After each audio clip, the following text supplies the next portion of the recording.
back, Ana Maria. Thank you so much for spending your Saturday night with us. Thank you. Thanks. I'm happy to hang out with everybody, especially knowing that you did your recordings. You're all chilling out. It's a different vibe. Great, great, great.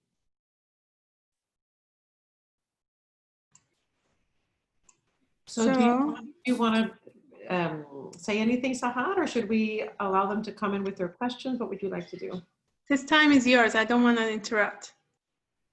Guys, ask questions. I'm happy to speak the questions or call on people so we don't interrupt each other online, but Monica can start. Unless, Ana Maria, is there anything you'd like to say from observations or? No, the only thing that and I think I touched on it yesterday, is how quickly you're all able to start to implement what is suggested to you, whether it's been in the lessons that we've had individually, whether it's in master classes that we've worked on or that I've observed, or coachings that I've observed. It's just really tremendous. And that enthusiasm, we all notice that. I know you feel it, but it also comes across. So I just want to validate that it's really fantastic, and that will carry you through. That will carry you through always. Thank you, Monica. Okay, my question actually has to do with just kind of what was happening today. Today we were recording, a lot of us, and I know that you have tons of experience doing kind of more of a professional recording setting. When do you say, like, enough is enough, I don't need to do this again? Like, let's just let it be. You always have the right to say that. I'm the kind that I like to do it one more time.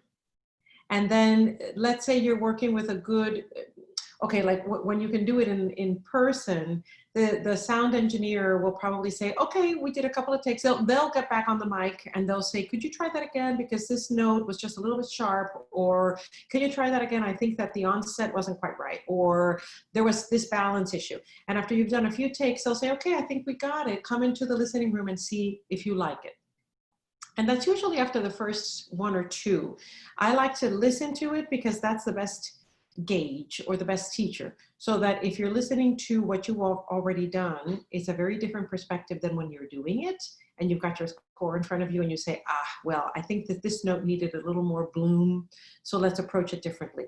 Then you know you've got your map of what you want to do. But if you feel that it's enough, one of the ways that you know is that you have given every single nuance and emotion that you had in that piece or in that phrase. Then you know you're done. You can let it go.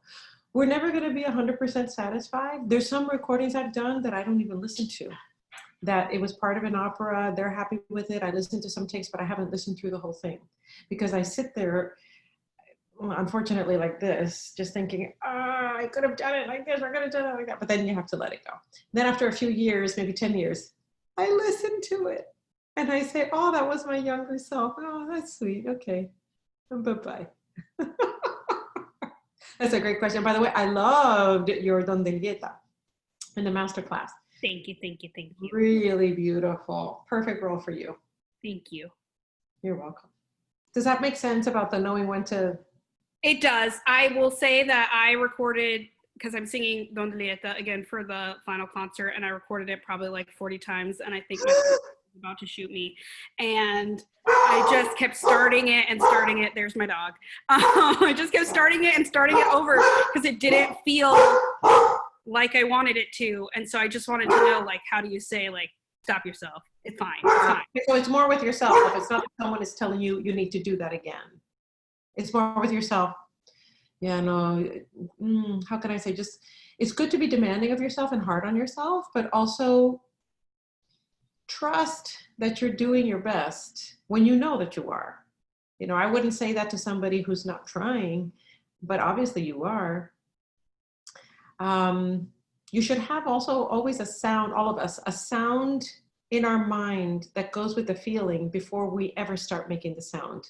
So when you have the piano going,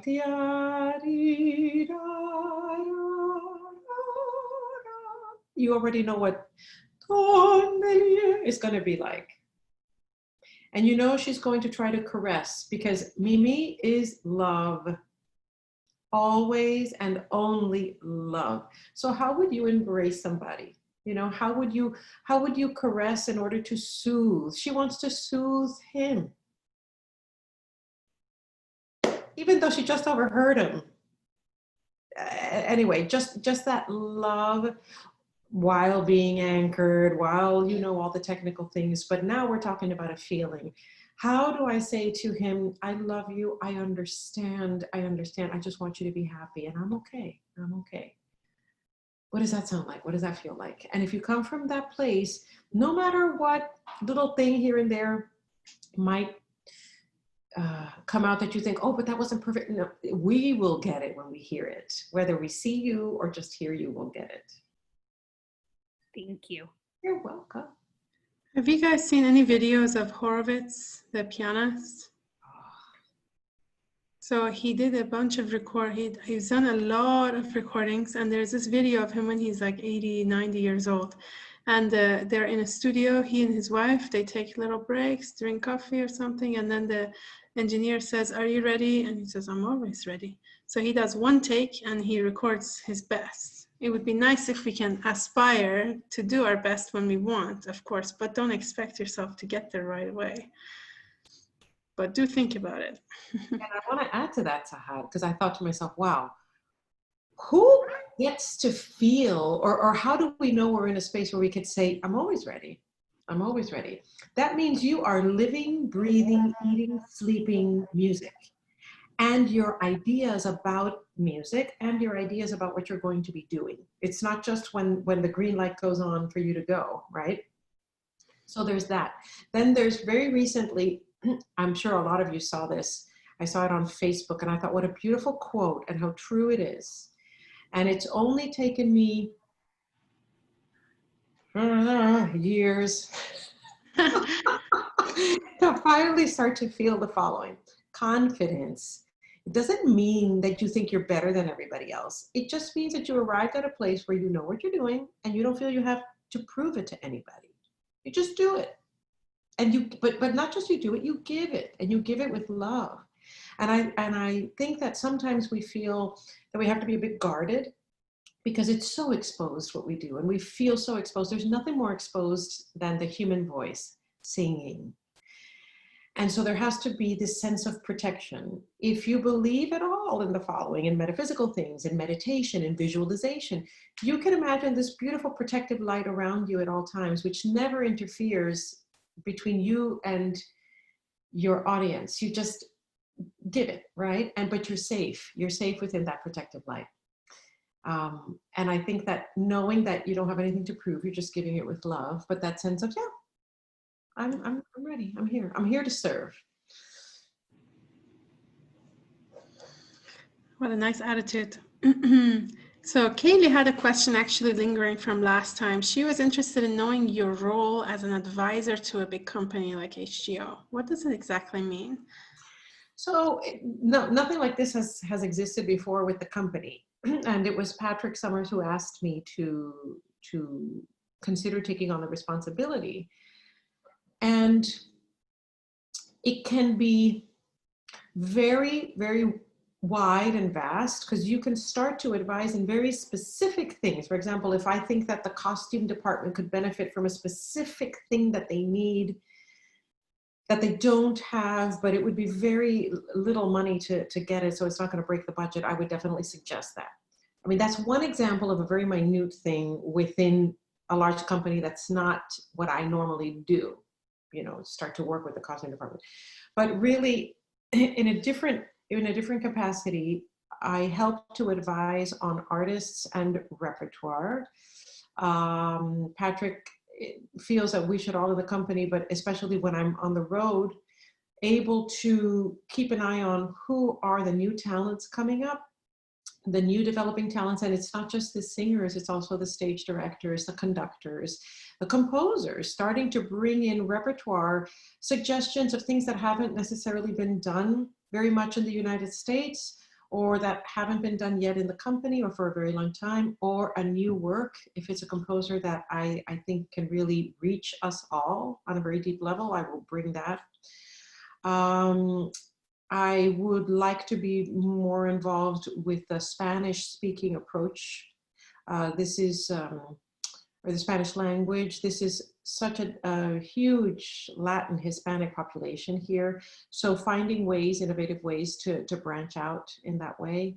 I do a lot of work with the young artists, and so a lot of mentoring there. Different creative ideas that we still meet about and discuss. With the development department, fundraising. That's very, very important. So that, for example, last December, and I'm really happy about this, this was the last month within the company that they do their big fundraiser for that specific time in the year. Now everybody is financially exhausted because they've been buying things for the holidays, etc. So together with that development department and I, we crafted a letter, and it ended up bringing in more than any other time during that time of the year. So I think that that's really neat to see how we can, especially because I have such a long history with the company, wording things in a specific way. So there's also involvement with HGO Co, which is the community and learning. So I help in brainstorming with ideas there. So there's brainstorming, there's a suggestion of different artists. Some are already established that I would love to see here. Some are up and coming, different project ideas, how to reach our international community, but in particular the Spanish speaking community. And the list goes on, and it just continues to be developed as we speak. So it's having my input from all the years that I've been just kind of everywhere. So may I ask, how do they define it? Like in your contract, what do they say that you have? Your advice is, I have no idea that it would also be in development. Well, development is important just because that's you need to be able to bring in new patrons. You need to raise money, and that was something that Patrick made clear to me, or he said, would I be comfortable in doing something like that? And I when I was starting my career, my cousins would say, why don't you just ask for people to donate so that you can do your recordings? And I thought, no. It was always so like, no, I'm not going to ask people to. And I have a much easier time asking people to donate to an organization when it's not about me. And I bring that up because a lot of people feel the same way. It's uncomfortable.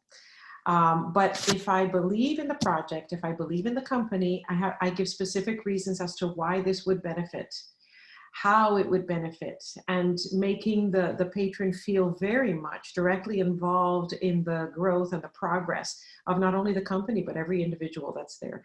Making it very clear to the patrons and the donors how important their contributions are so that we artists can do what we do. When I started out in the business, I didn't realize how important that was. And sometimes on days off, like let's say you get by AGMA standards, you get a day off every 7 or 10 days. And I was never asked to, until later on, to maybe come into a luncheon or a dinner or something and meet some of the patrons. And then that was beginning to be asked. And I thought to myself, but it's the day off. I have to work then. And then I went. I mean, I'm still in my late 20s at this point, still trying to get a clue. And I went and I realized, wow, you could just tell by their body language and their big smile, the patrons, the donors, they really loved being able to talk with us. And that's when I, of course, started to understand, yeah, we can't do what we do without them. So it was just a thank you fest. They feel the appreciation, and they really are the backbone of the company.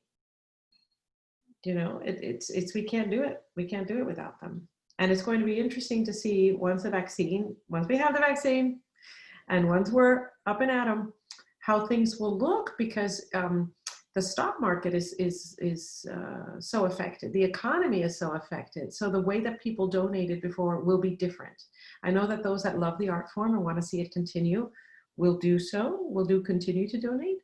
And that's why we have to be so present in our gratitude to them. So the development is very important, and writing letters, thanking them, asking them to please invest in the following, making phone calls for them to invest in recording projects that the company has.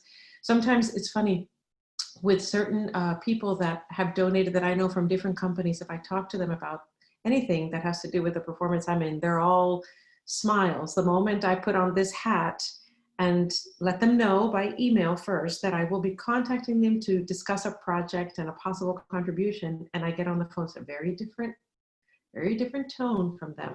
And they can be very tough. It can be a tough nut to crack. And you have to win them over with explaining why it's so important. Can I please take lessons from you, Ana Maria? Me too, my goodness, you're so gracious and kind and loving. And, you know, I think if we all, I know this might sound campy, and I don't want it to sound campy, but I'll tell you when I got this, and I'm sure you have this already, all of you. When I was going through a hard time, which was the separation, which led to divorce and all of that, thank God we all behaved amicably with kindness. But it wasn't always easy, and there were days that I just didn't want to get out of bed. And I thought, well, how can I find the light somehow? And then I thought, let me start by giving thanks. And I just looked up, I was still in bed and just looked up to the ceiling, and I said, thank you for this day. Okay. Thank you for my home. Thank you for my son. Thank you for my life. Thank you for my voice. Thank you for this lovely comforter. Thank you for this cup of coffee that I was, little things. It started from big things to then the little things. And this list of thank yous that I started to do every single morning made me feel just, I walked taller and I had optimism. And I can't emphasize enough how important gratitude is, as long as it's always sincere, right? And so if you start by saying thank you in your day, and then you go up to somebody and saying, thank you so much for taking the time to talk with me. Thank you so much for taking the time to listen to what I'm about to say. They might not be able to make the contribution right away, but that will make an impact. And they might say, well, maybe you were going for a contribution of $10,000. And they'll turn around, they'll say, well, I can give you $1,000. Thank you so much. Thank you. All right, I have to make more phone calls. Okay. But it's doable. And also realizing that people want to help, people want to give, they want to feel that they're part of something positive, especially with all the negativity that's going on. And if you let them know you are part of this, I think PBS does it beautifully when they say thank you for all the contributions made to make this channel possible and to make this viewing possible. Anyway, sorry, I go on and on. No, thank you. I think we all need that at any level. Okay, so questions, Maria and then Sydney. Hello. I had a question sort of following up from the description of your experience at HGO with Madame Butterfly, that performance where you were going through the hard time that you were just discussing. I wanted to ask you about the performances that were kind of after you were out of the woods. How did your process change to kind of get back to, you know, I'm not in crisis, just run-of-the-mill performances? How did your method acting approach adjust when it wasn't in such extremes? That's a great question. I think, and now it turns out it's possible, I have to do all the counting and I might be wrong, but it's possible that Butterfly is now the role I've done the most. And if I get to sing live again for an audience, I think that that'll be an incredible, and I say that because you all will. I don't know for me, you know, but I would say the reason I bring that up is when I go back again, it's going to feel so incredibly heightened. I think that once we get out of that crisis mode, we get used to things, or the other example of that, another side of that coin, is when something is so new. It's like when you're infatuated with somebody, it's so new and all you do is think about them and you can't get them out of your mind. And it's such a beautiful, beautiful phase. I love that phase. And then you start to get used to each other. And then if you start living together or you get married, it's like, okay, so whose turn is it to take out the trash? It went from, I can't get them out of my mind, I can't wait to see them again, to, okay, did you take out the trash? Did you recycle? How do you keep anything still alive and still, and my only thought right now about that, and my emotion about it, is I never know, even though I feel I know my body and I know my technique, I don't know what's going to happen. Because it is live performance. I have a split second of that, and then I say to myself, okay, don't live in that thought. Just take enough of it to realize it's going to be so new, so different, meaning I never get tired of her. It never feels like, oh, no, there's always a sense of, God be with me right now. And I am spiritual. I was raised Catholic. I don't go to Mass often, but there's this deep connection to the greater, the beyond, something that's greater than all of us. And I do invoke that every single time. What starts to feel really different is my colleagues are each having a different day than when we had our experience the last time. The conductor's having a different day than when we did the experience. And I notice it, I read that energy. The energy in the audience is completely different. It's a completely different feel. Some of them respond to you right away, and others, you don't know until the bows if they enjoyed it or not. So all of that is to emphasize that it's all very new, very new. You might not feel that in rehearsal. In rehearsal, sometimes I'm like, okay, yeah, got it. You know, if it's a director that is, I might agree or might not agree with, and there I can get a little bit, even though I do love the rehearsal process, there I can start to feel like, okay, I've done my 250th performance of this role. Do I really need to rehearse this right now? What I will say is, in those cases, because this role is so emotional, and we got the gist of it, and we've run it, not just once, because if it's a scene that involves everybody else, of course I have to do it as much as everyone needs. But if it's a really dark place and we've done it and we got it, I will say, once we call a break, I'll say, is it okay if we don't do that again today?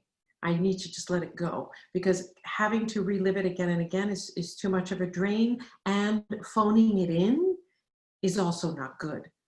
I don't like to get into the mode of phoning anything in, but in a performance, you will never feel, I don't think so, you'll never feel like it's the run of the mill. I still do this before every single performance. And sometimes before I make my next entrance, because I know what's ahead of me in a certain act. Is that what you were going for? Is that the kind of question you meant, or is there something else to the question that I missed? That was beautiful. Thank you. Okay. It's just, every day is different, you know. Sometimes it depends, how well did you sleep the night before? What did you eat that day? And I mentioned it last time, what conversations did you have with anybody? You know, dear people, new people in your life. There's so much that we have to be aware of in the moment. And that's what I love about what we do. We have to be in the moment. Yeah. Yes, absolutely. You won't get bored. You won't get stuck. You won't. It's always new. Thank you. Sydney? I'm so sorry, because my question is about Butterfly too, and you have so many. But I was so lucky, because the last opera I saw before pandemic was your Butterfly in Chicago. And it was an amazing, beautiful performance. And I think one of the things that was most impressive for me, which is what I'm asking you about, is you and Suzuki held your own so incredibly vocally and characterally, if that's a word, as a 4-year-old or a 6-year-old is running on the stage around you as well. And I'm wondering, how do you keep your composure when, to me, I mean, I would see a child on stage as the little ticking time bomb, where it's either going to be amazing or something could go very wrong very quickly. So I'm just wondering how you manage that in that role. That's a great question. And just so I understand, you mean like the unpredictability of the child? So the child is rehearsed, and this wonderful, wonderful boy, Graham, that we had in this production, I think Graham is 6, but he's a small 6 in physical size, but so it's more believable, but so advanced, so smart. And he was a little unpredictable in rehearsals. And the director, out of consideration for me, asked me, do you think this is going to be okay? Should we try the other child? And I said, I think this is going to be fine. I think that he's excited. And I also have a son myself, so I know what especially boys can be so rambunctious. And I said, this child is very, very smart. He's feeling his way and trying to claim his territory. Let's just go with it. Let's just rehearse it. And he ended up being a dream. And I always made it very clear to stage management, to the director, to the parents, that if something, God forbid, happened, of course, nothing, nothing bad, but if something happened that was right, I don't care, even if I'm in the middle of a big old phrase, I will grab him. I will not let anything happen. But that's the mom in me. So I think getting in touch with that mom energy where, I remember traveling with my son, 9.5 weeks old was when he did his first flight, and it was transatlantic, and he was a great traveler always. But there were hours and hours and hours, I just couldn't go to the bathroom, or hours and hours I didn't have time to eat, not even a protein bar, because there was so much to juggle, and the focus is the child. So you forget to do all of those other things. I would bathe for everybody's benefit, just saying, and deodorant went a long way. But the awareness that you have to have takes you out of yourself in a good way. Michael Grandage, again, going back to, and it's the same production that you saw. It's the one in Chicago is the one we did here in Houston. He said to me, it was a lovely compliment after we opened. He said, there's something very interesting that happens with you, Ana Maria, because I saw many different productions of Butterfly before we did ours. A lot of people start to get tired by the time the child comes out in Act 2. And in your case, it was different. It was like you had new life in you once the child came out. And I still get goosebumps when I think of it. And I thought about that, and I said, I think it's that maternal love, whether it's for your own child or it's your child on stage, there is this new life that comes to you. So yeah, no, I never worried about Graham. There were some times when he would have this cute little look in his eye of mischief when Goro was coming in and Tsutsuki is beating him. And he had this look of, and I always knew that that meant he might scoot off. He wants to run and go there. And I would just smile at him. I kept my calm, and I would hold his face for a second in my hands, and I would just whisper, look at me, just on me right now. If he had to get up and he didn't, I would embrace him and gently say, I have to get up, and little things like that. So it was great. We had our own great relationship, and he trusted me. He knew I was watching out for him, and sometimes I wish I had that same composure at home. I think my son would listen to me more if I did, instead of letting the Cuban side come out. And la chancleta, hold on, I don't know if you've seen this. You have to Google chancleta, chancleta. La chancleta. Yeah. That was the cure. Puerto Ricans, how do you cure ADD? 500 milligrams of chancleta. No, I never got the chancleta as a kid, and I never did that to Lucas. But if I kept more of the composure, I think he'd listen more. So yeah, it's fine. It's fine. Kids on stage know, they just know. That's incredible. Thank you so much. Anna Montgomery. Hi there. Thank you for sharing so much of your soul with us. It's just beautiful. I've been asking a number of people because I'm just trying to get ideas for myself. What are your suggestions, or what works for you for finding motivation to continue developing yourself, developing your art when we are in unstructured time? I was having a hard time with this, first year not being in a degree program or a young artist program, and then add on to that now COVID. So I'm just wondering what your thoughts are. That's a great question. And it's so important to acknowledge that this is a very difficult time. I'll give you my own personal reaction to when it started to happen. I thought, oh, well, maybe this will just be a few weeks. And I thought to myself, well, how nice, I'll have a few extra weeks at home. And then it started to escalate into something very, very different. And I went, not right away, but later, I realized that I was experiencing a sense of grief, a sense of mourning, because we're mourning our normal. We're mourning the ability and the freedom to express ourselves through this medium and this gift that we have. And even a person who doesn't sing, they might not realize it the way a singer realizes it, but our voice is so closely linked to our sense of self, to our identity. If somebody who's a lawyer, well, they need their voice for sure. All of us need our voices, but imagine a lawyer who's not a singer. So one of my best friends is now a judge, and she wanted to be a Broadway singer. Never studied it, but that's her, and she knows every song by heart. And when she's going through a hard time, she starts breaking out into song, Broadway tunes. It's just this justice of the piece and breaking out into song. But my point is, even a lawyer, if they don't have their voice, they will feel incapacitated somehow. So I bring that up because we multiply it many times over, and then our sense of self is gone. Then our sense of self, when we face any other situation in our lives, is hindered, affected.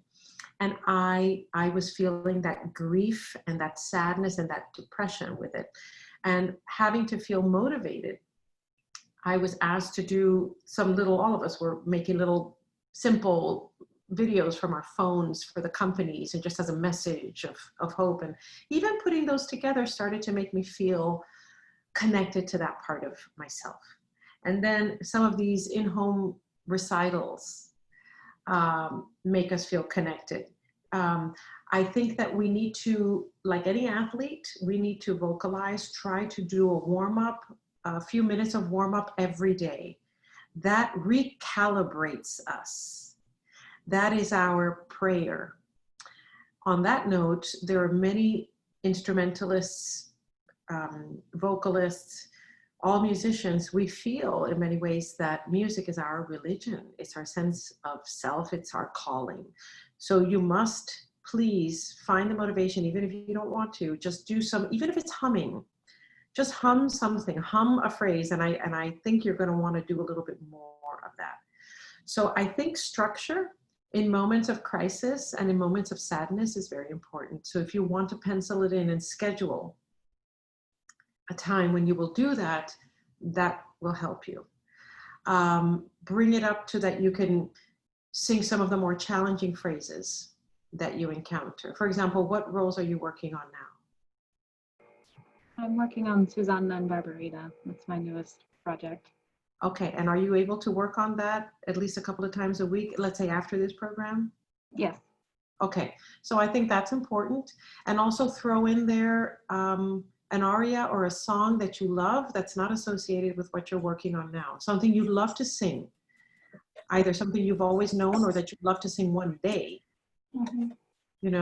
And bring that into the mix, because I think that if we don't keep the challenging phrases in the mix, we start to feel disconnected from that.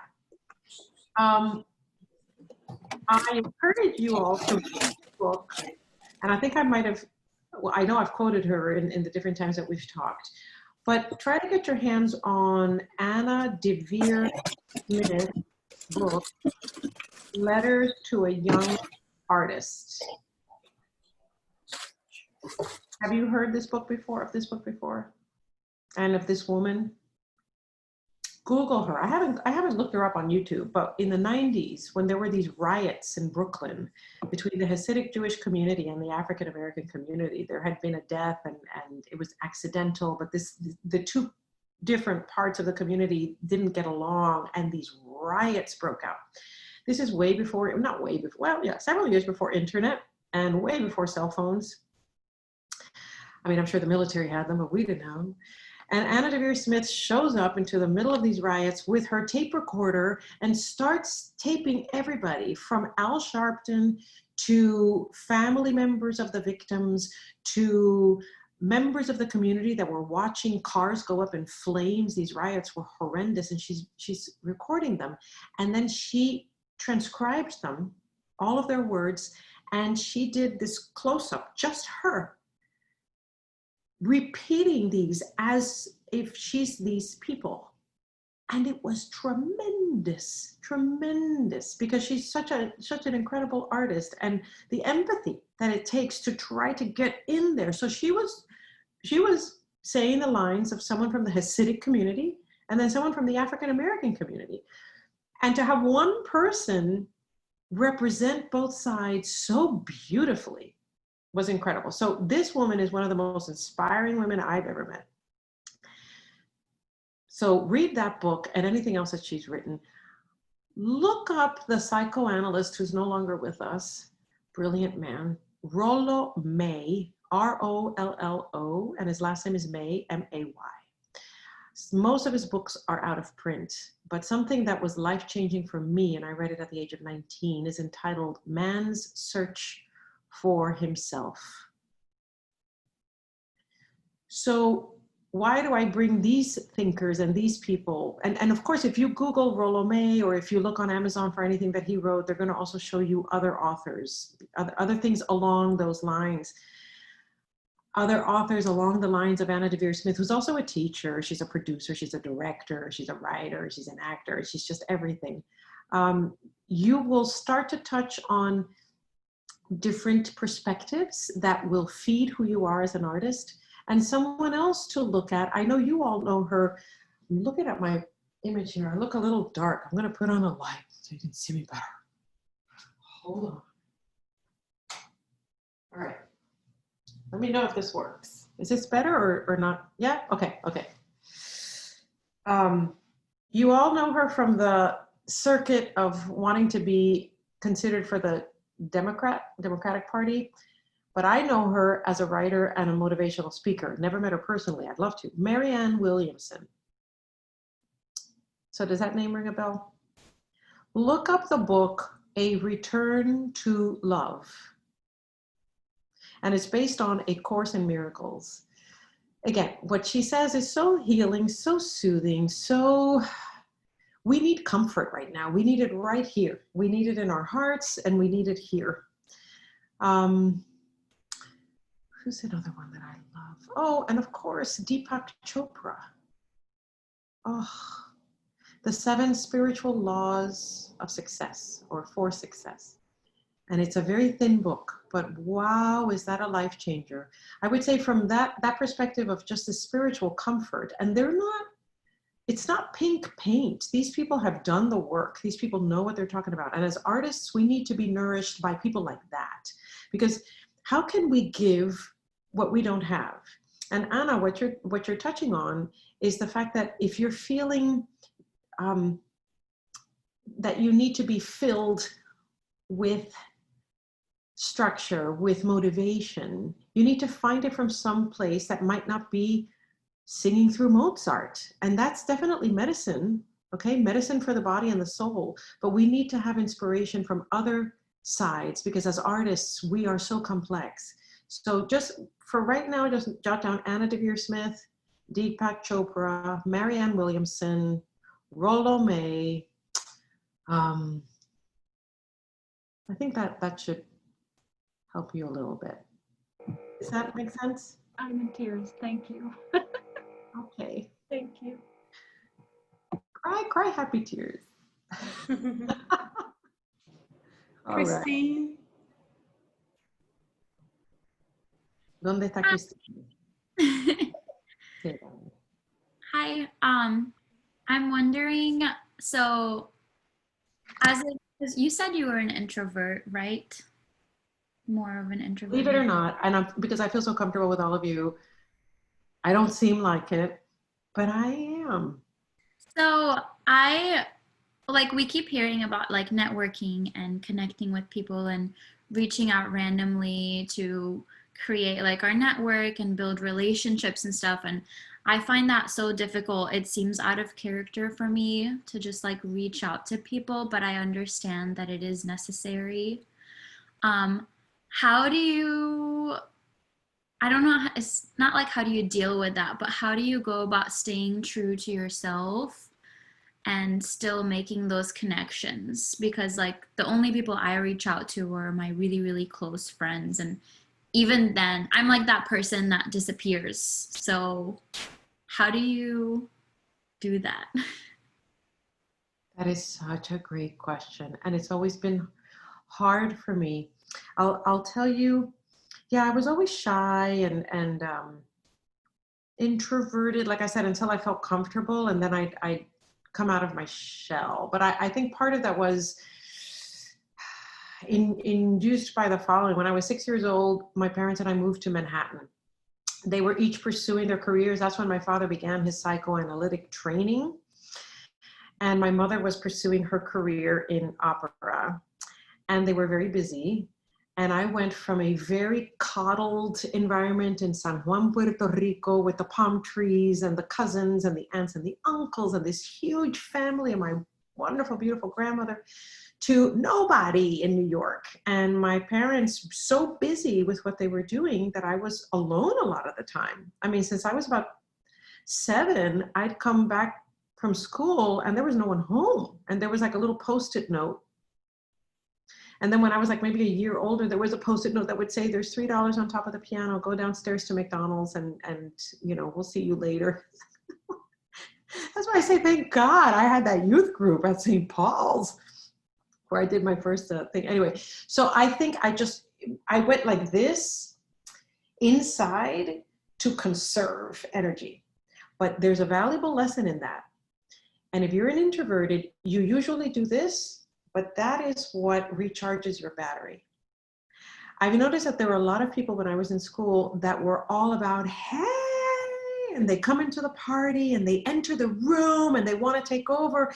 That's the need for protagonism. Okay, they might have a very competitive sibling at home that because of that, this one that's coming into the room to get all the attention didn't get the attention they needed. So in other words, that's just an example of reasons why we might go there, or people are just comfortable, or they grew up thinking that that's what's expected of them.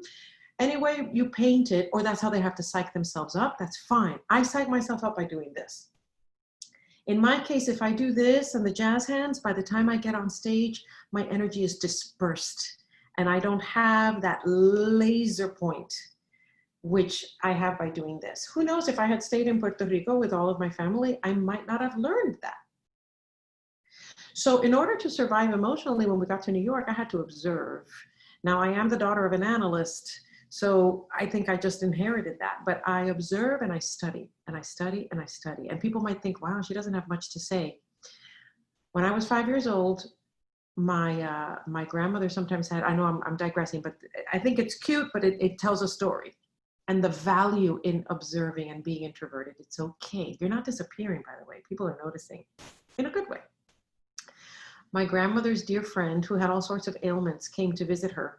At this point, my grandmother's like 78, so is her friend, or a little bit older. And I'm playing with my Barbies, and I hear that so-and-so just walked in the door. I drop my Barbies, and I go and I sit, my hands on my lap, just like this, just very, very polite. And I'm just listening and observing, and this woman finds it odd, and she says to my grandmother, Monsi, your granddaughter's just so well behaved, and my grandmother knew what I was up to. And I nod and I smile and I say, thank you. And my grandmother goes like that, you know, shoots me the eye because she doesn't want me to do what I'm about to do while the woman is still there. The woman leaves and I reenact the entire scene from top to bottom. And if she had any quirks, I exaggerated them. All of that to say it served me well to observe and study and then interpret, right? So that sometimes you'll do a character that is not like you. If you're introverted, right, and you have to play a very extroverted character, it'll take you a couple of rehearsals to get there, but just remember someone that was just like that. What did they move like? What did they act like? What kinds of glances did they give? You know, what did they do that showed you that they were so extroverted? And in your private space, do that. Imitate it to the point where it starts to come inside of you, and it's going to awaken other feelings in you that you're not used to in your daily feeling vocabulary. Does that make sense? Now, as far as reaching out and networking, one of my former managers said to me in a taxi after a performance in San Francisco, she's looking at me like this. She says, you know, a lot of people don't get you. I said, oh? She says, yeah, a lot of people don't like you in the business. I said, really? Ouch. Why? And she said, because you don't play the game. I said, well, what game is that? You don't go to all of these parties where everyone's invited. You don't mingle. You don't do this. You don't do that. And I said, well, I don't feel comfortable. I've said to you, I'm quite shy. I'm introverted. When I'm on stage, it's about doing the work. It's a character. It's not me. And I live and breathe music. It's like a vital organ for me. So I'm not about, are you serious? I have to go out there and do this? And she said, yes, you have to. So Christine, I tell you that because I was hit in the face with, and then I thought, well, I'm not good at cocktail conversation. So then I thought, well, let me start with something I am comfortable with. I was never part of cliques growing up in school. I always had a couple of really close friends that knew everything about me. And with everyone else, I was quite private. So if I have a friend, or at least someone that I feel really comfortable with that's in that young artist program, or that's in the cast, or that I can bring a friend to this that's not necessarily associated with it, right? Bring an ally with you. That's your person, right? And then you can feel comfortable about, you start the night talking with them and then going up to somebody and saying, hi, let's say it's a conductor, my name is Christine. I really enjoyed seeing, maybe you didn't see a performance that they did, but you know, you Googled them. Now you've got the internet, so you can say, watch something or read something about them. People love to hear about themselves. We all have to have a healthy degree of narcissism, otherwise we wouldn't comb our hair and brush our teeth, okay? But then when it gets really exaggerated, that's another thing. But everybody has a certain degree of need to hear about themselves. So you could say, I really enjoyed reading what you said about this, or I enjoyed the performance that you conducted. It was a pleasure. My name is so-and-so, and I just wanted to say thank you for that. Going back to the topic of gratitude, right? How important it is to say thank you. So if you go, this is what I did. I would go with a safe person, and I would go with the attitude of, whenever appropriate, I'm just going to thank them for something that they offered, that they presented, that they performed, that they did. Let them know how much I enjoyed that. Just take it from that way. You're being true to yourself, right? I'm giving you an example that was true to me. This felt authentic. I don't play the other one well because I don't have a poker face. I wish I did, but I don't. So if you start with things that are safe to you and comfortable to you, and you can give yourself a time limit. You don't have to stay for the whole time. And you might end up being one of the last ones to leave, right? So you do have to find ways that are true to you. I think it is important to show up.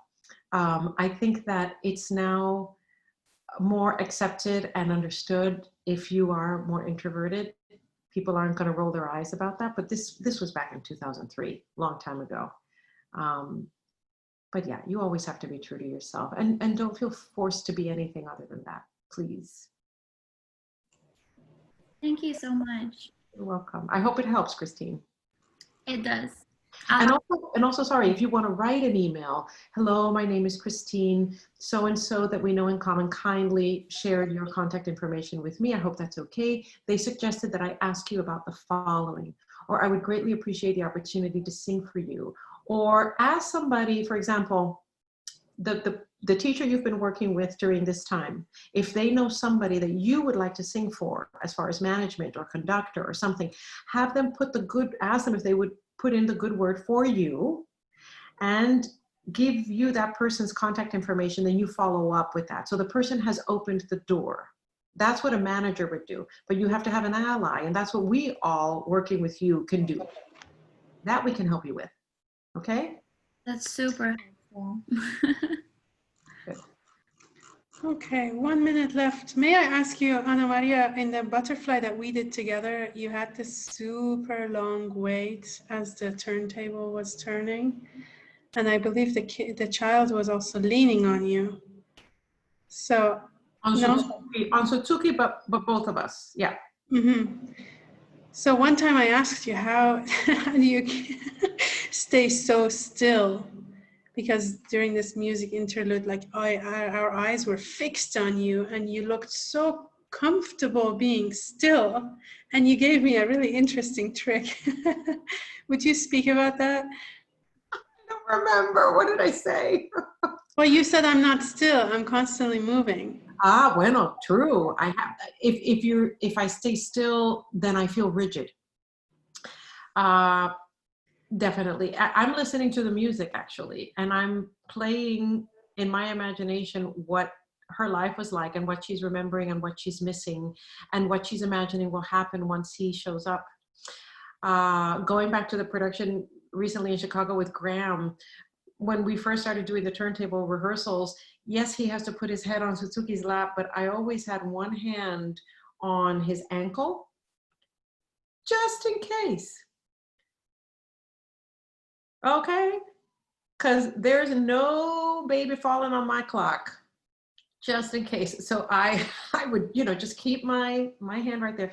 That allowed me to relax and to focus on the, yes, you have to keep moving, you have to keep breathing and clock in different areas of your body. So I'm on, sitting down, so my legs are like this wrapped around. So I'm more on my left hip, but at my tender age, and because I like to jog whenever possible, I do suffer from lower back pain. And I have to constantly feel that I'm shifting the lower back just ever so much like this, very slowly, and just breathing into it. You know how I've told you all to breathe into where you're leaning, or breathe into your foot and lean on that. I am breathing into that lower back and imagining. A lot of it is abstract thought. Just imagine how it's just shifting, and yeah, we're athletes, remember that. Thank you. Well, this is our time. It's been wonderful to have you, Ana Maria. May I ask you so tomorrow is our final day, and everybody still has some work to do. Would you mind setting an intention, suggesting an intention for tomorrow, this last time we have all of us together? When you say sending an intention, do you mean good thoughts or a suggestion to have in mind when you're doing what you're doing? Yes, a suggestion for the whole day to keep in mind. You're presenting on video, but then you're also going to be singing live? Speaking live, singing live, we didn't want to risk it. So everybody most of them have recorded something just today. So it's very fresh off the press. Okay, and I hope that this is answering your question, but this is what's coming to my mind based on what I'm understanding. Two things. An important intention to have whenever you enter a scene, whenever you enter a room, and okay, whenever you enter the scene, so your character is singing, you have to ask yourself simply, what do I want? As the character. If I'm Marguerite, what do I want? What do I need right now? But not what do I need, what do I want? It's much more precise. Think of an action word, a verb, very specific, one word. What am I doing right here? Maybe it's a bunch of coloratura runs. And this might sound aggressive, I don't mean it to, but it's a very clear and strong image. Stab, okay? I'm going to stab with this right now. That just, okay?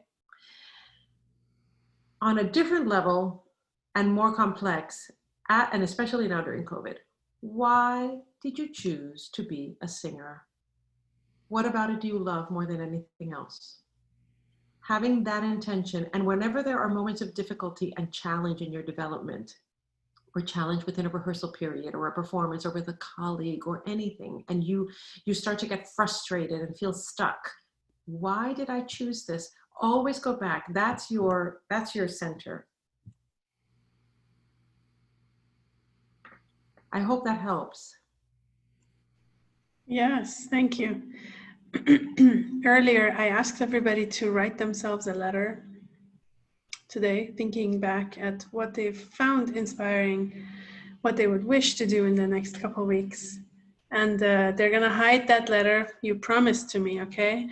You will not look at it for 7 weeks. And on 7 weeks, I'm gonna send them an email to say, go receive that letter. And see, you know, it's the goals that you set for yourself.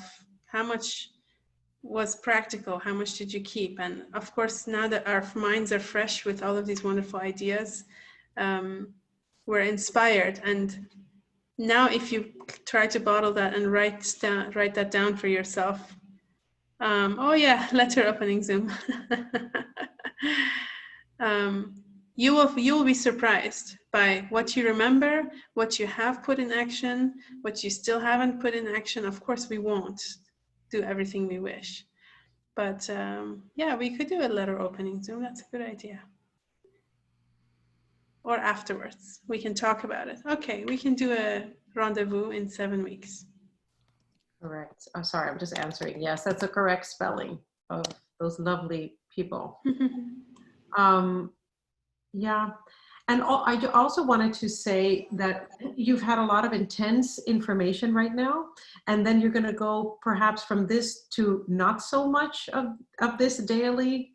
That's okay. Remember, you are sponges, and you've been given all of this information, and you will start to apply it slowly, slowly, slowly as the weeks and months and even years go by. So it's not just now, and then you lost it and you don't have it anymore. This is here, and it will just continue to grow, to grow, to grow, and it stays with you, and we all stay with you. Okay, so it's not just now. This is the beginning of this part of your development. And it's going to be so exciting to hear you all in the future, whether it's virtually or in person. Yes. Okay. Thank you very much, Ana Maria. Thank you all. This was wonderful. Thank you for creating this opportunity, Sahar, for everybody. And thank you all for your beautiful art and your enthusiasm and your devotion to what you do, your devotion to your gifts. That's the most important thing. That's your calling. Remember, you have a vocation. Yes. Okay. Oh, God bless Thank all of you. you. Thank you. Thank you. Thank you. Thank you. Thank you. Thank you very much. You're welcome. Thank you. Good night, everyone. Good night, Ana Maria. Thank you. Good night, Good everybody. night. Good night. Thank you. Bye bye.